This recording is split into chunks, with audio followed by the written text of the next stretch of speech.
नमस्कार, हमारे कार्यक्रम खास खबर में आपका बहुत बहुत स्वागत है। मैं हूं आपके साथ दीपिका ओझा। कर्नाटक विधानसभा चुनाव के शुरुआती रुझान आने शुरू हो चुके हैं। 2024 में लोकसभा चुनाव है और ऐसे में अब ये मतगणना भी शुरू हो गई है। बता दें कि 224 सीटों पर ये रुझान आए हैं, जिसमें कांग्रेस ने बड़ी बढ़त बनाते हुए बहुमत का आंकड़ा पार कर लिया है। नतीजों से पहले कांग्रेस समर्थकों ने पार्टी की जीत के लिए कांग्रेस मुख्यालय के बाहर हवन पूजन करना भी शुरू कर दिया है। उधर अगर बात करें उत्तर प्रदेश की, तो यूपी में सुबह 8 बजे से ही गिनती शुरू हो चुकी है और लगातार जारी है। आपको बता दें कि यूपी में 17 नगर निगम, 199 नगर पालिका और 544 नगर पंचायत के चुनावी नतीजों की घोषणा शाम तक कर दी जाएगी। वहीं पूर्व शिक्षा मंत्री गीता बुक्कल ने कर्नाटक में कांग्रेस की जीत पर प्रतिक्रिया देते हुए सरकार बनाने का दावा भी किया है।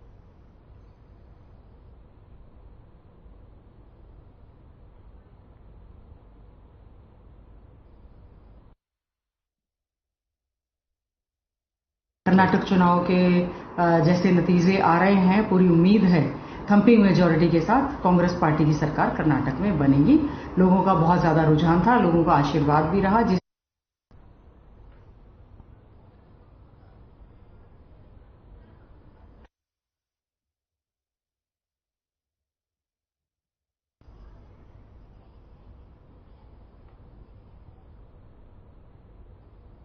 वहीं इसी मुद्दे पर चर्चा करने के लिए हमारे साथ मेहमानों का एक खास पैनल जुड़ा हुआ है, जिनसे मैं आपका परिचय करा देती हूं। बीजेपी प्रवक्ता हुकम सिंह भाटी जी हमारे साथ जुड़े हुए हैं और कांग्रेस प्रवक्ता बजरंग दास गर्ग जी हमारे साथ जुड़े हुए हैं। आप दोनों का बहुत बहुत स्वागत है।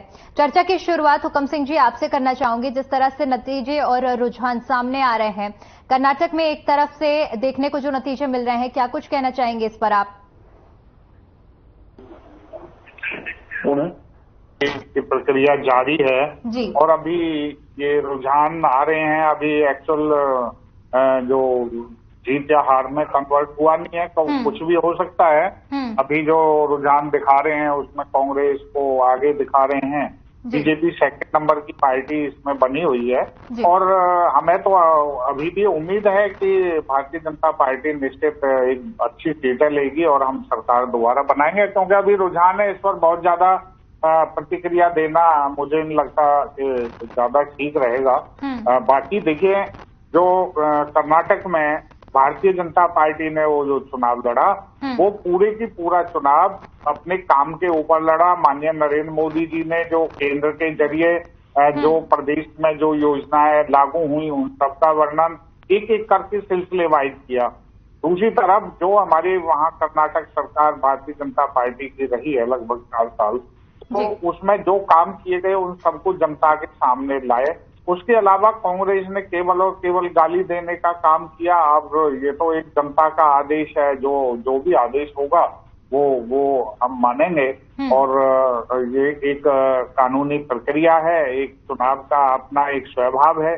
तो मुझे लगता है कि कर्नाटक की जनता निश्चित तौर पर भारतीय जनता पार्टी के हक में जो है ये रुझान रहेगा। अभी ऊपर नीचे हो रहा है, सीटें कम ज्यादा हो रही हैं, भी सही आकलन कहना मतलब बहुत कोई बिल्कुल एक सही स्थिति नहीं होगी। जी बिल्कुल।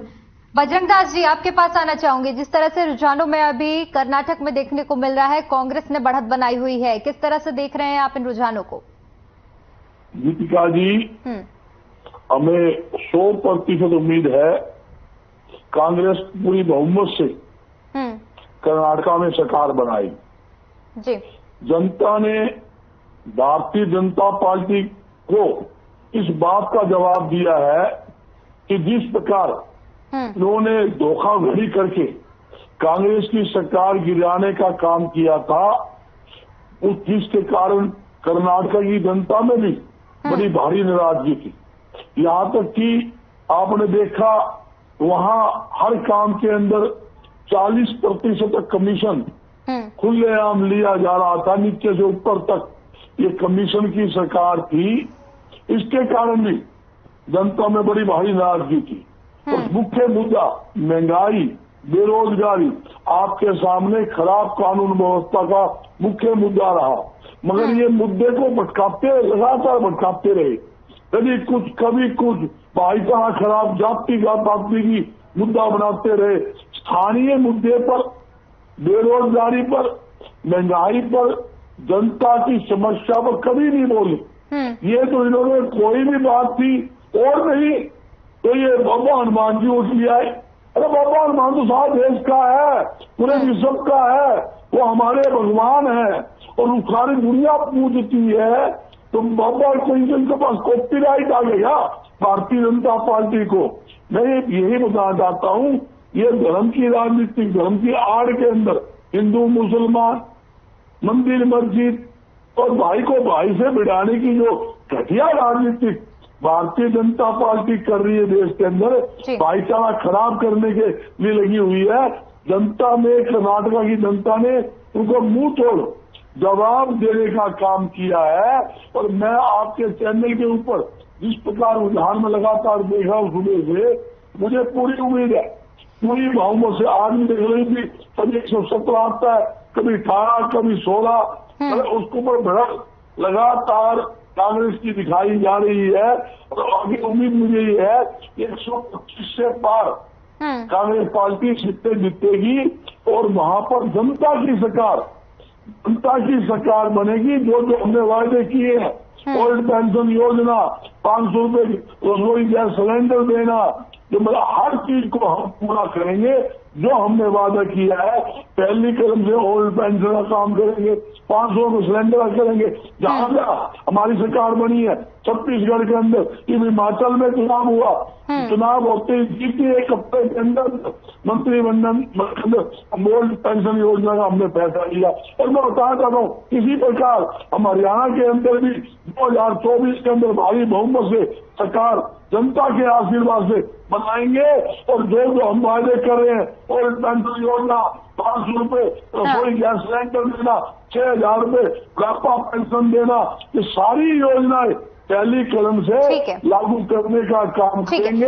हुकम सिंह जी, जिस तरह से कर्नाटक के तो रुझान हम देख रहे हैं, ऐसे में आज यूपी के निकाय चुनाव के भी रुझान हमारे सामने आ रहे हैं, जिसमें बीजेपी प्रचंड बहुमत बनाए हुए नजर आ रही है।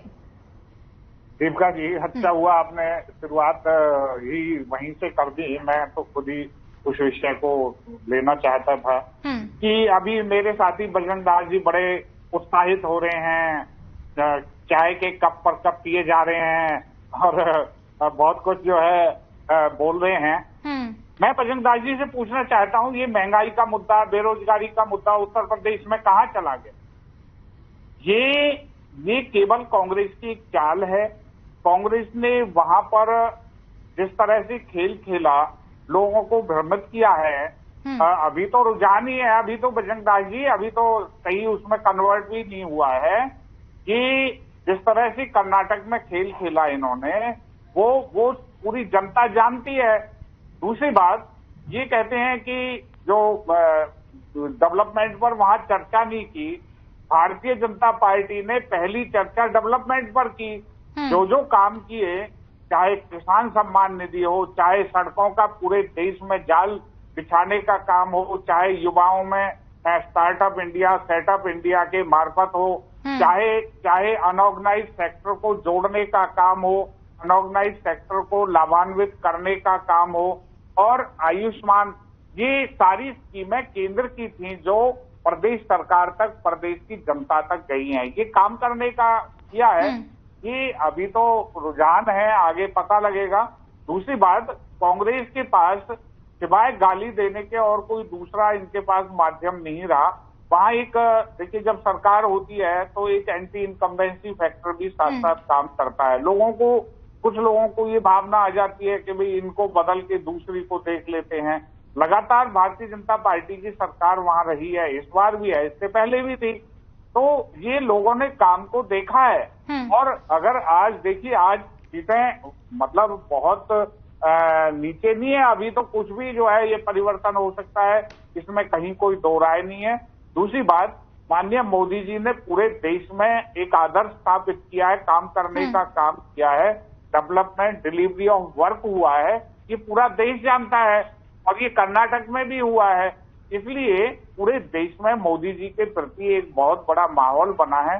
निश्चित तौर पर अभी कर्नाटक में भी रिजल्ट देखने बाकी है।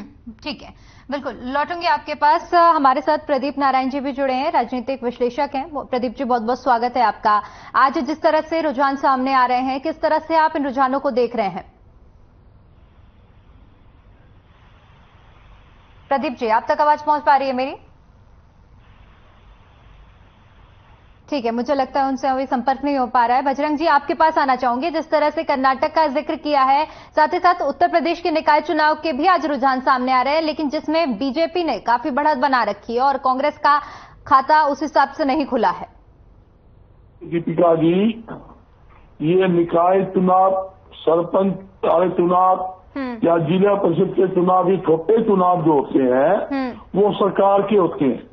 अगर किसी का उम्मीदवार जीत भी जाए, किसी पार्टी का, वो जीतने के बाद सरकार के साथ मिल जाता है। यहाँ तक कि किसी का मेयर भी जीत जाए डायरेक्ट चुनाव होने के बाद, वो भी उस पार्टी को छोड़कर सरकार की सत्ता की जो पार्टी होती है उसके साथ मिल जाते हैं। क्यों? उनकी मजबूरी है, हमें उन्हें काम करवाने होते हैं।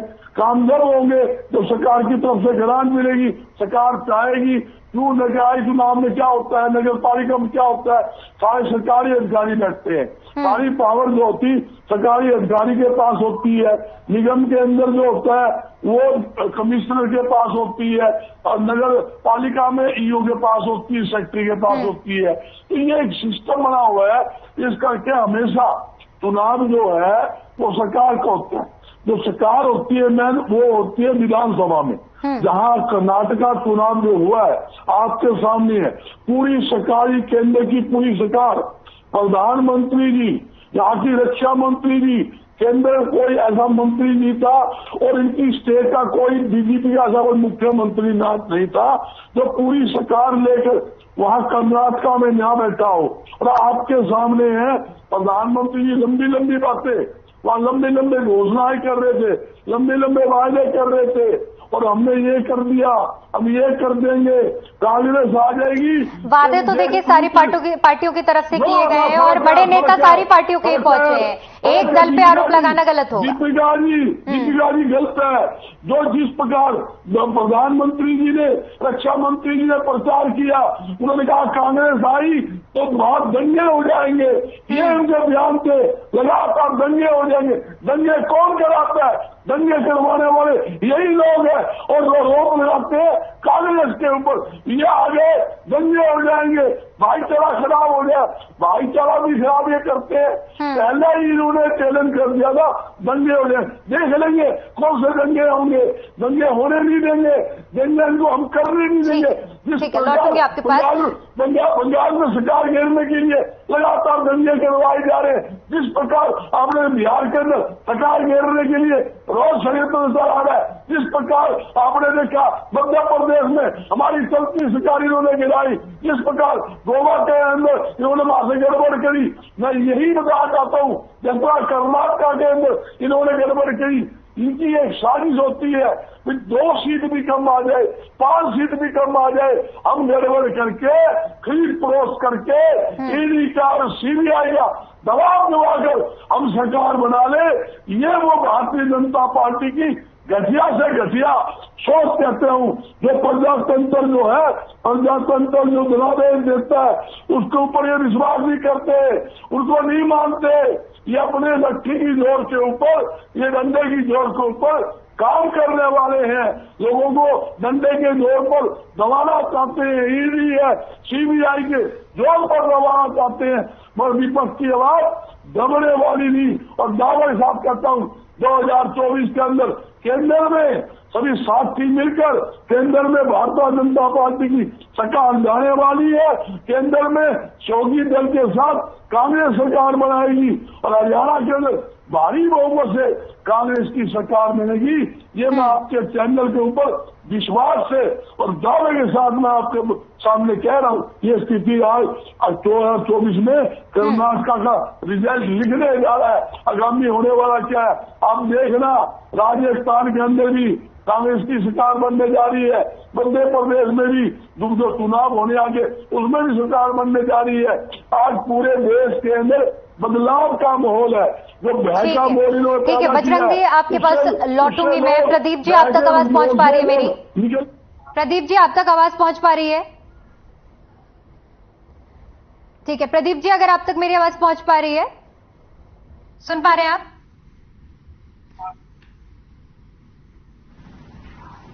मुझे लगता है उन तक आवाज नहीं पहुंच पा रही है। ठीक है, हुक्म सिंह जी आपके पास आना चाहूंगी। अगर जिस तरह से रुझान सामने आ रहे हैं और मैं बात करना चाहूंगी कर्नाटक की, तो ऐसी क्या आपके हिसाब से कमी रह गई कि कर्नाटक में बीजेपी पीछे रह गई? इनका ये देखिए, मैं जरा बजरंग दास जी की बात से शुरू करूंगा कि सपने देखना कोई बुरा नहीं है, लेकिन मुंगेरी लाल के सपने देखना उसका हर्ष क्या होता है वो तो सब जानते ही हैं कि केंद्र के भी सपने देख रहे हैं, राजस्थान के भी सपने देख रहे हैं, छत्तीसगढ़ के, मध्य प्रदेश के, लेकिन इनको आंख खोलकर ये नहीं देख रहे कि आंखें बंद करके देख रहे हैं। राजेश पायलट प्रदर्शन कर रहे हैं किसके खिलाफ? अपने ही मुख्यमंत्री के खिलाफ। वो इनको नजर नहीं आ रहा है। कांग्रेस का जो भ्रष्टाचार, इन्होंने कहा हमने कर्नाटक में घोषणाएं कर दी हैं, ये घोषणाएं उसी तरह हैं जैसे राजस्थान छत्तीसगढ़ में इन्होंने घोषणाएं की थी, और एक ही कलम से कर देंगे लोगों को। ना लोन माफ हुआ, ना कोई और लोगों को इन्होंने अपना राजस्थान में या छत्तीसगढ़ में इन्होंने कुछ दिया लोगों, केवल और केवल झूठे वायदे इनके रह गए। ये इनकी घोषणा है। कर्नाटक में अभी तो रुझान ही रुझान है, जनता जानती है इनके कर्तव्यों को किस तरह से ये करने वाले हैं। हरियाणा का ख्वाब देख रहे हैं ये।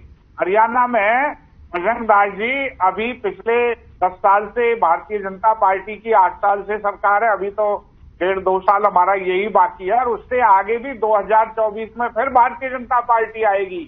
कांग्रेस के उन पापों को जो क्षेत्रवाद, धर्म का और भाई भतीजावाद, जिस तरह से पर्ची खर्ची कांग्रेस की चलती थी, कांग्रेस को जनता दूर दूर तक नहीं आने देगी। इसलिए ये सारी, दूसरा इन्होंने उत्तर प्रदेश की बात को नहीं लगते नजदीक। अगर महंगाई और दूसरे मुद्दे थे तो उत्तर प्रदेश में क्यों नहीं? वहां कहते हैं तो लोकल मुद्दा है। लोकल मुद्दा है, ये इलेक्शन तो बिल्कुल नीचे तक जाता है। इसलिए ये कांग्रेस की केवल और केवल चालें हैं। कांग्रेस केवल चाल चलती है, धार्मिक आधार पर लोगों को बांटने का काम ये कांग्रेस करती है। ये हमेशा कर्नाटक में भी इन्होंने यही किया, कितनी बार वहां दंगे हुए हैं। ये सब कांग्रेस की चलाई हुई चाल है, नाम भाजपा का लेते हैं। दूसरी बात, जहां तक महंगाई की बात है, आज भारत की इकोनॉमी आप देखिए 5वें स्थान पर पहुंच गई, और अगले सालों में वो दूसरे स्थान पर आने वाली है। ये भारतीय जनता पार्टी ने माननीय नरेंद्र मोदी जी के नेतृत्व में काम करके दिखाया है। आपके पास प्रदीप जी, आप तक मेरी आवाज पहुंच पा रही है? बिल्कुल, आवाज आ रही है मेरी? आप जी प्रदीप जी, आपसे समझना चाहूंगी कि जिस तरह से आज कर्नाटक विधानसभा के एक तरफ नतीजे आ रहे हैं, रुझानों में कांग्रेस आगे चल रही है, वहीं अगर दूसरी तरफ यूपी निकाय चुनाव की बात करें तो बीजेपी ने बढ़त बना रखी है, तो किस तरह से देखते हैं आप? इन दोनों ही पार्टियों ने अपनी अलग अलग जगह पर बढ़त बना रखी है। देखिए, इसमें सबसे बड़ी बात है कि कर्नाटक के चुनाव को यूपी के छोटे चुनाव से न जोड़ा जाए। एकदम उल्टा मामला, इससे बिल्कुल कोई मेल नहीं खा रहा है। दूसरी बात, अभी तो चूंकि पूरे रुझान आ रहे हैं सामने ना, तो रुझान के बाद जो अभी इस पर थोड़ा सा बोलना भी मतलब कहे कि एक प्रकार से जोखिम सही है। अगर फिर भी रुझान के आधार पर अगर हम बात करते हैं कि कांग्रेस आ रही है वहां कर्नाटक में और सरकार बनाती है कांग्रेस, तो ये विशेष तौर पर ये भाजपा की राष्ट्रीय हार होगी। क्योंकि ये राष्ट्रीय हार होगी, इसका असर भी आने वाले समय में जो तमाम जो इस साल जो 3 राज्यों में चुनाव होने हैं, जिसमें मध्य प्रदेश, छत्तीसगढ़, राजस्थान में, उस पर भी असर पड़ेगा। और उनके तीनों राज्यों के चुनाव के बाद जो रिजल्ट आएगा वो 2024 की भूमिका तय करेगा। लेकिन इस बार चुनाव में जिस तरह से पूरे देश में जो माहौल बना हुआ है, जाति और धर्म के राजनीति के आधार पर जिस तरीके से चुनाव लड़ा गया, और पूरे देश में जिस तरह से आप और हम सब माहौल देख रहे हैं, अब इसमें कौन सी पार्टी कितनी जिम्मेदार है ये बताना अभी ठीक नहीं है, क्योंकि सभी का एक उद्देश्य है कि किसी तरीके से सत्ता में आना है। और जो भी वो हथकंडे अपनाते हैं, चाहे किसी भी पार्टी की हम लोग बात करें, नैतिकता तो बहुत ही मतलब पीछे चली गई है। लेकिन एक बात तो जरूर करनी चाहेंगी, उमा भारती जी का एक बयान हमें जरूर थोड़ा सा उसमें चर्चा में लाना चाहिए कि पिछले दिनों उन्होंने कर्नाटक चुनाव को लेकर एक बात कही थी कि भाई जो है बजरंग बली जी और श्री राम जी है, ये दो महान जो हमारे जो कहते हैं कि हमारी प्रेरणा रहे हैं, हमारे धर्म में एक बहुत बड़े जो रहे हैं, वो कहीं उनको जिस तरह से प्रेजेंट किया जा रहा है वो ऐसा लग रहा है कि वो कहीं बीजेपी के कार्यकर्ता है, जबकि वो युगों तक जो है वो सबकी प्रेरणा रह रही। जब कोई जातीय धर्म नहीं था उस समय ये भगवान श्री राम और बजरंग बली जो है हमारी आस्था रहे हैं। तो दूसरी बात ये कि अगर बीजेपी का जो हम जो बार बार बातचीत कर रहे हैं कि अगर जो रिजल्ट के बाद अगर बीजेपी सरकार नहीं बना पाती है तो ये मानकर चलिए कि बीजेपी के लिए बहुत बड़ी कहते मंथन का समय है, क्योंकि ये कहने की मोदी जी और अमित शाह जी ने जिस तरीके से नड्डा साहब ने पूरी ताकत लगाई थी कर्नाटक चुनाव में, और वो कहने की वो एक राष्ट्रीय बीजेपी का चुनाव हो गया था और उसका असर जो है और इससे विपक्ष को जो ताकत मिली है आक्रामक होने की और उसका असरदार रहेगा। और जिस तरह से लगातार आपने देखा होगा सुप्रीम कोर्ट ने जो अभी पिछले दो महाराष्ट्र और दिल्ली को लेकर जो अपने निर्णय दिया है वो कहने की बीजेपी सरकार के उसको संविधान की गरिमा को ध्यान में रखते हुए उनको नसीहत दी है।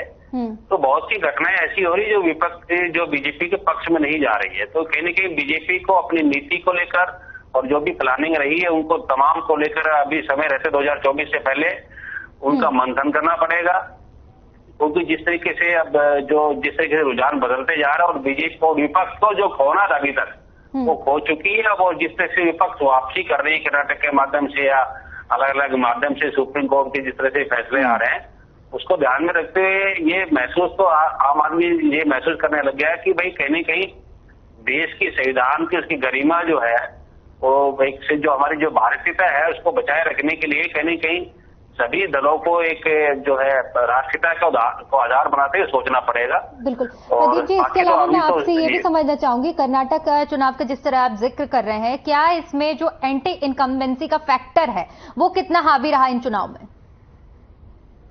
देखिए, जो अगर हम चूंकि कर्नाटक के चुनाव को यहाँ से हरियाणा से बैठ के देखना और तमाम जो हम लोग है कि मैं भी एक भारतीय होने के नाते जो महसूस करता हूँ अगर हम बात करें, और जिस तरीके से हमारे आदरणीय प्रधानमंत्री जी ने जो उनकी जो भाषण शैली रही है और जिस तरह से धर्म और जाति का जो रहा और रही बात भ्रष्टाचार को मुद्दे को लेकर जो एक दूसरे पर हमले किए गए हैं, तो कहीं न कहीं जो एक प्रकार से जो बीजेपी जिस रणनीति के तहत आगे बढ़ रही थी और जो उसको उम्मीद थी कि वो जिस तरह से वो धर्म में बजरंग बली जो लास्ट मोमेंट के अंदर जो चुनाव में जिस तरह से उन्होंने उसको आधार बनाते हुए एक धर्म के नाम पर जो एक अपना जो भी उनका अपना वोट बैंक रहा है और जिस तरीके से उन्होंने उसको प्रभावित करने का प्रयास किया, तो कहीं न कहीं इसी तरह जो पूरे देश में जो हमारे पहलवान जो है धरने में बैठे हैं मणिपुर में जिस तरह से हुआ उसका पूरा असर कर्नाटक के चुनाव पर पड़ा है। और जिस तरह से जांच एजेंसियां जिस तरीके से खासतौर से विपक्षी दलों के पार्टी के नेताओं को निशाना बना रही थी उसका भी असर मतलब पड़ा है। कहने की बीजेपी को ये सब सोचना पड़ेगा कि जो ये कर्नाटक का चुनाव है ये बेशक राज्य का चुनाव है लेकिन इसका असर पूरे राष्ट्रीय की राजनीति पर पड़ रहा है और इससे कहने कहीं अगर कांग्रेस अगर वो आती है तो ये पूरे विपक्ष जो एकजुटता का प्रयास चल रहा है पूरे देश में, नीतीश कुमार जी लगे हुए हैं और भी लोग लगे हैं, उनको कहने की ताकत मिलेगी और कहीं न कहीं बीजेपी को ये अपना मंथन करने का ये एक उनको समय भी मिल जाएगा कि वो कहने की अपनी रणनीति को बदले। ये मैं आपसे कहना चाह रहा था। ठीक है, बजरंग जी फाइनल कमेंट चाहूंगी आपसे, 30 सेकंड का समय है। देखिए, जहां मेरे साथी हुकम चंद जी ने कहा कि हमने खर्ची पर्ची बंद करी, मैं ये बताना चाहता हूं इन्होंने खर्ची पर्ची बंद करके टैक्सियों के अंदर माल लेना शुरू कर रखा है, घर भरने में लगे हुए हैं। जितना भ्रष्टाचार जिस प्रकार कर्नाटक में फैलाया हुआ था उससे कई गुना ज्यादा भ्रष्टाचार की जननी हरियाणा के अंदर है। खुलेआम भ्रष्टाचार, घोटाले पे घोटाला सरकार करती जा रही है, शराब घोटाला, धान घोटाला, गलन घोटाला, रजिस्ट्री घोटाला, यहाँ तक कि पेपर लीक घोटाले, नौकरी घोटाले, इतने घोटाले करने के बाद 100 चूहे खा गए दिल्ली, आज तक जाने वाली बात करती है। और मैं बताना चाहता हूँ आज जनता जिस तरह ने किसानों को लाठीचार्ज करी, जिस तरह सरपंचों को लाठीचार्ज करी, जिस पर छात्रों को लाठीचार्ज करी, आंगनबाड़ी महिलाओं को लाठीचार्ज करी, किसानों के साथ साथ सरकारी कर्मचारियों को बुलाकर इन्होंने पीटने का काम किया है। वो लोग भूले नहीं है जिनके सिर पर चोट लगी है। हुकम सिंह जी, आपके पास आना चाहूंगी, आखिरी प्रतिक्रिया। दीपिका जी, देखिए, मैं जो रुझान देख रहा हूँ, 50 सीटें ऐसी हैं जिस पर जो मार्जिन है वो 100 और 200 सीटों का है, 200 वोट्स का है। तो वो कभी भी जो है ना बदल सकता है, और जो अंतर चल रहा है वो सारे का सारा लगभग 40 सीटों का अंतर है ये। तो ये रुझान कभी भी जो है बदल सकता है, एक बात। दूसरी बात, ये बातें कर रहे थे पर्ची खर्ची की बात, ये किया है, ये आज डिजिटलाइजेशन करके हरियाणा प्रदेश में जिस तरह से करप्शन को खत्म किया, ये कहते हैं कि माफिया बढ़ा, दूसरे वो लोग बढ़े, ये उन माफियाओं को जो कांग्रेस के समय से चले आ रहे थे, चाहे मैं शराब माफिया की बात करूं, ये सबको सलाखों के पीछे करने का काम भारतीय जनता पार्टी ने किया। और कर्नाटक के संदर्भ में भी जितने जो एक अच्छे काम हो सकते हैं, डायरेक्ट ट्रांसफर बेनिफिट, बिल्कुल सीधे तौर पर राजीव गांधी ने कहा कि 10 रुपए पहुंचते हैं 100 रुपए में से, आज वो 100 के 100 रुपए जनता तक पहुंचते हैं। अभी तो रुझान है, इसलिए ये चुनाव का परिणाम हम समझते हैं निश्चित तौर पर। अभी रुझान आ रहे हैं आप और नतीजों का इंतजार है। इसी के साथ आप सभी मेहमानों का बहुत बहुत शुक्रिया हमारे साथ जुड़ने के लिए और कीमती समय देने के लिए। रुझान सामने आ रहे हैं और ऐसे में नतीजे कुछ ही देर में हमारे सामने होंगे, लेकिन देखने वाली बात यह होगी कि जिस तरह से बीजेपी की तरफ से दावा किया जा रहा है कि ये रुझान है और अभी जो मार्जिन है वो बहुत कम है, ऐसे में जो नतीजे सामने आएंगे वो एक बहुत ही दिलचस्प नतीजे होने वाले हैं। चलिए, फिलहाल के लिए इतना ही, मुझे दीजिए इजाजत, नमस्कार।